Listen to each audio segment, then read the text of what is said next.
李长寿顿时露出少许苦笑。唉，师叔，弟子冒昧问一个问题。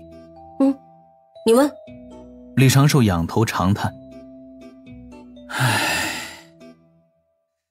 你是怎么做到的？只是从防护阵中硬闯出来，就将楼下这些阵机飞了6成的。小长寿，你别乱夸，我一向都是这么能干的。九九挑了挑眉，随手拍了一下李长寿的肩头。交给你了，随随便便搞个阵法就行了。这也是我经常喝醉，而且睡着了容易出现丑相，经常把贴身衣服什么的乱扔，不然阵法什么的根本就不用搞。李长寿淡然道：师叔，您不必对弟子言说这些。九九眯着眼睛凑上来。你莫非见过？哦，自然没有。还请师叔将地下这些阵机取出，我去里面等您。稍后还需要一些炼制阵机的宝材。师叔，我会凭自身所学制定几个不同的阵法组合，供您挑选。九九顿时眨了眨眼，随手甩来一只戒指，大大方方的一挥手，随便整。本师叔混了1000多年，还是有点积蓄的。李长寿露出几分微笑，将戒指接过，径直入了阁楼中。闭关起居之地的阵法自然十分重要，但是李长寿也不可能真的将自己掌握的高阶阵法展露出来，要用九巫师伯给的那些阵法见解，布置出能够护持九九师叔周全的阵法，也是一个小小的挑战呢。坐在圆桌前，李长寿在一旁找来几张石板，拿出刻刀开始写写画画，兴趣迥然。九九很快就钻入地下，将之前那些被他捣鼓了许久的阵机挨个取了出来。因为只是较小的阵法，李长寿设计起来也十分迅速。等九九抱着阵机跑回来，李长寿已是将几个阵图方案备好。长寿，你动作这么快此前就有过类似的考虑。李长寿将几面石板推过去，那看看要布置哪一套，稍后我找出方位，师叔你挨个将阵机埋下，就可以大功告成。九九接过石板看了一眼，顿时有些眼花缭乱，头晕脑昏。你来决定吧，我又看不懂这些。师叔，关系身家性命之事，可不能儿戏。九九认真的点点头。那你给我解释一下，这几个有什么不同？不都是阵法吗？看似相近，实则千差万别。师叔，您请看这第一套阵法。这一套阵法偏重防探查，若是布置好了，或许师叔您师尊都看不透此地。九九顿时眼前一亮。整一个。李长寿清了清嗓子。师叔，您别急啊，先把这几套看完了再做决定吧。这套阵法若是布置出来，防探查水准中等，但是重防护。若是遇到强敌，可以增加生还的几率，坚持得更久一些，说不定就能等来援护。师侄我比较推崇这一套。九九指着另外2面石板。这个和这个呢？第3套阵法是比较侧重于聚灵阵，可以让师叔修行起来灵气源源不断，而且算是兼顾了防探查和防护的水准。听了一阵，九九觉得有些头晕眼花，道了句：不能几样阵法全都是上等的嘛。这个李长寿看着手中的戒指，其实是按照师叔您给的材料来做的。弟子此前已经将自己所有的宝材都投到小琼峰的阵势之上了。哎呀，还以为是什么原因呢，就这点小事儿。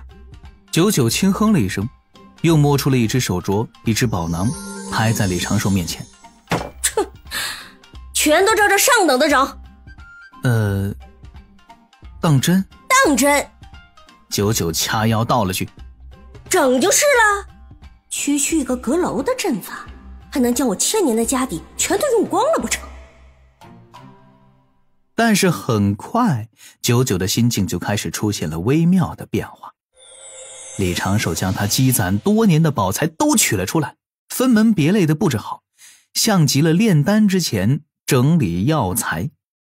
重点是各类宝材被李长寿思考之后都有了用武之地。李长寿并没有图谋小师叔什么，他对九九的安全也是十分看重的，毕竟这是自己的炼丹好伴侣，遮掩小能手。而起居闭关之地的守护阵法，李长寿本来就觉得颇为重要。为了帮师叔布置出更高水准的大阵，李长寿将那些能用的阵基开始重新炼制，将废掉的阵基也拆解开来，能用的全都用上。甚至李长寿还拿出了自己的几样材料。九九在旁边本来有些欲言又止，见李长寿把自己的东西都拿出去补贴了，顿时也不好意思多说什么。2日之后，李长寿驾云朝着小琼峰飞去，嘴角带着少许满足的微笑，因为他搭建出了接近完美的联动套阵，就相当于完成了一件艺术品。自己稍后也不用多担心小师叔的安全了。阁楼前，九九注视着李长寿离开的身影，扭头看着身后焕然一新、一眼就知十分难破的大阵，又低头看脸手中的控制玉符。从此刻开始，只有他的仙力注入这枚玉符，才能够开启此地阵法。安全、隐秘、贴心、舒适，夜间没有多余的光污染，白日里也不会有什么灵力扰动。可是九九将自己的几件储物法宝捧在手心，看着里面各处空空荡荡的储物乾坤，双腿一软，缓缓坐在了门前的阶梯上。我那1000多年的积累啊，哎呀，真的全都用上了，没有任何浪费。哎呀，可为什么心底的感觉没有欣喜，只有空虚？这要是以后真是没酒了，想要换酒都……恍惚间，九九又听到了李长寿临走之前在他耳边安慰的话语：师叔，你的宝材和灵石并不是消失了，他们只是换了另一种方式陪在了您的身边。九九缓缓躺倒，双目渐渐失去了神采。我是穷光蛋，喝醉没事儿干，再有1000年还是穷光蛋。以后入籍小琼峰算了。回到小琼峰，入了丹房中，李长寿又用仙石欣赏了几眼自己为九九师叔打造的那一套阁楼防御阵势。果然若非自己留下一缕后门，也无法看透那层层光壁。经此一遭，小师叔在山门内的安全系数得到了相对较大的提升，虽然花费宝材确实是多了一些，但是生命的价值是远非这些宝材所能够估量的。算算自己如今有牵扯的九九师叔、九巫师伯、万灵云长老，再算上半个有毒师妹，如今这有的数量已经有些超过他的预期了。后面还是要注意一下，免得因为结交的道友太多而被卷入一些奇奇怪怪的事情中。随后检查了一下小琼峰各处阵法，观察了一阵门内各峰的动静，感受了片刻师妹修行时露出的道韵，偷偷地瞧了一眼在草屋中努力修行的师傅。确定一切如常，李长寿这才开启丹房外围的困阵迷阵，留下一缕心神守着本体，大半心神降临在指道人的身上。现下当务之急就是了断南海海神这个因果，绝对不能再让海神教放任自长，野蛮扩增。在地下岩脉的空隙中慢慢睁开双眼，李长寿检查了一下这具纸人身上的侧杆石以及身周布置的简单阵法。很好，没有被人发现。稳固指道人气息，李长寿在地下施展遁术，从1000丈深上升到了100丈深。地下100丈这个深度也是经过他仔细琢磨过的。这个深度土遁速度较快，不会在地面留下气息扰动，也不会遁着遁着撞到一些坚硬的宝材矿脉。虽然真的要是撞上了，那也有可能因此发一别横财。李长寿此时正在东胜神州与南赡部洲的交界区域，路过妖族的少许地盘，迅速接近着南州俗世。为了提升安全系数，李长寿这一次所选的路径还是此前走过的那条路。先时扫过，山山水水，迎他送他，来去匆匆。心念微动，又见到了似曾相识之景，譬如经常出现的炼气式斗法，譬如那并不罕见的山妖精灵厮杀。那处雄关的战事总算是停了，城墙都被染成了暗红。而那对奔向了爱与自由的叔嫂，李长寿也在一处山林的边缘凑巧找到了他们的踪迹，只是叔叔还在，嫂嫂已经没了踪影，多了一名少年在附近砍柴生火。这大概就是俗世红尘吧。土遁2日，李长寿在俗世某处大城的地下找到了一个隐蔽的角落，换了一只赶路的指道人。指道人的仙力无法自行恢复，因为赶路白白浪费掉了一只指道人的战力，自然是不划算的。这般只走不停，李长寿又用了7、8的功夫，才慢慢的接近了自己不是什么自己不自己的那个什么，那南海海神教之事跟他本来就没什么关系嘛。如果能把这些香火功德退货，换来南海神教无后果的消亡，那李长寿必然举双手赞成。南海神教此时规模并不算大，主要分布在南海边缘的城镇村寨，大多呢都是渔民会供奉海神。李长寿最先选择的落脚点是南海神教势力边缘，一处坐落在平原上的普通镇子。这里大概有5、6千住户，有不少商贩落脚歇息，也算是较为繁华。在贯穿镇子的大路上，能够看到一些类似于牛马之类的温和走兽，拉着一些车架送人送货。海神教的一座庙宇就建造在小镇的南侧，挨着此地的大路。那里香火鼎盛，外出归家之人大都会来此地上炷香，祈求一路安宁。找了一个无人的角落，暗中观察了几个时辰之后，李长寿总算是舍得在密林中钻出地面。